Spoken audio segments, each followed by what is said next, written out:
गोपाल नाम का एक लड़का रहता था। उसकी सौतेली माँ और बाप ने उसे घर से निकाल दिया था। उसकी सौतेली माँ ने सब कुछ अपने और अपने बच्चों के नाम पे कर रखा था और गोपाल को हिस्से के नाम पे 3 गायें दे रखी थी। गोपाल पढ़ा लिखा तो बहुत था, पर नौकरी ना मिलने के कारण उसने सोच लिया था कि वो अब उन तीनों गायें की खूब देख रेख करके उनसे जो दूध मिलेगा उसे बेच के अपना कारोबार चलाएगा। अब मैं बिल्कुल अकेला हो गया हूँ। गौ माता, तुम तीनों के अलावा मेरा अब कोई भी नहीं है। बस मेरा घर चलाने के लिए तुम तीनों को मेरी मदद करनी होगी। तीनों गायें बहुत ही हट्टी कट्टी और जवान थीं और रिश्ते में भी एक दूसरे की बहनें लगती थीं। चंपा, चमेली और मैना। मैना सबसे बड़ी और समझदार गाय थी।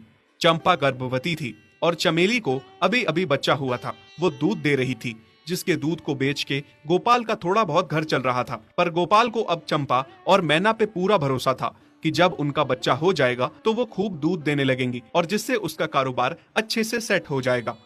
देखा चमेली बहन, हमारे मालिक को कितनी उम्मीदें हैं हम तीनों से। हाँ चंपा, सुना मैंने, मालिक ने हमसे कितनी सारी उम्मीदें लगा रखी हैं।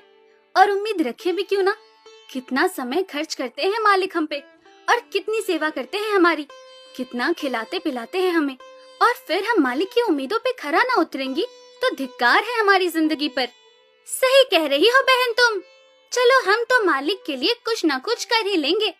तुमने बच्चा दे दिया है, दूध भी दे रही हो, मैं भी गर्भवती हूँ। थोड़े दिनों में मैं भी बच्चे को जन्म दे दूंगी, फिर दूध भी देने लगूंगी। लेकिन इस मैना दीदी को देखो, हम दोनों से बड़ी हैं, एक बार भी बच्चा ना दे पाई आज तक। क्या इसका फर्ज नहीं बनता मालिक के लिए कुछ? ये तो बड़ी हैं, हमसे ज्यादा इसको मालिक के लिए करना चाहिए था, लेकिन हम छोटी होकर इतना सोच रहे हैं। तुम दोनों ऐसा क्यों कह रही हो? क्या गलत कह रहे हैं हम? सही तो कह रहे हैं। कितने सालों से बांझ पड़ी हो तुम। ऐसा कैसे कह सकती हो तुम? बच्चा देना ना देना मेरे हाथ में थोड़े ना है। मैं भी तो माँ बनना चाहती हूँ ना। मैं भी चाहती हूँ कि दूध दूँ और मालिक को मेरे दूध से कुछ फायदा हो। अरे तुम क्या बच्चा दोगी जो इतने सालों से नहीं दे पाई? तुम ये ख्वाब लेना बंद करो कि तुम बच्चा दोगी और तुम्हारे दूध से मालिक को कोई फायदा होगा। दोनों छोटी बहनें बड़ी बहन मैना की बेबसी का मजाक उड़ाती हैं और उस पे हंसती हैं। इस बात से मैना बहुत दुखी होती है और रोती है कि उसी की बहनें उसको दिलासा देने की बजाय उसे ताने मार रही हैं, उसका मजाक उड़ा रही हैं। फिर एक दिन गोपाल का पड़ोसी उससे कहता है, अरे गोपाल, तुम्हारी 2 गायें तो ठीक है, एक गाय का क्या है? उससे तुम्हें कोई फायदा नहीं है, बेच क्यों नहीं देते उसे? अरे नहीं नहीं भाई साहब, बेचना क्यों उसे? अभी बच्चा नहीं दे रही तो क्या पता कल वो बच्चा दे दे। कोई भी काम जल्दबाजी में नहीं करना चाहिए।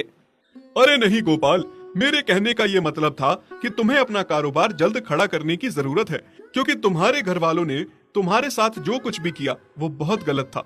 अब तुम्हें जो भी करना है अकेले ही करना है। आगे शादी भी तो करनी है तुम्हें, उसके लिए भी खूब पैसा कमाना पड़ेगा। जब तुम्हारी सारी गायें दूध देंगी तभी तो कारोबार अच्छा चलेगा ना। हाँ, बात तो तुम सही कह रहे हो भाई। मेरी मानो तो तुम अपनी गायों को क्रॉस करवा के देख लो, शायद उससे बच्चा हो जाए। हाँ, ये सुझाव तुमने सही दिया, मैं कल ही ऐसा कर लेता हूँ। सुना तुमने मैना बहन मालिक की बातों को?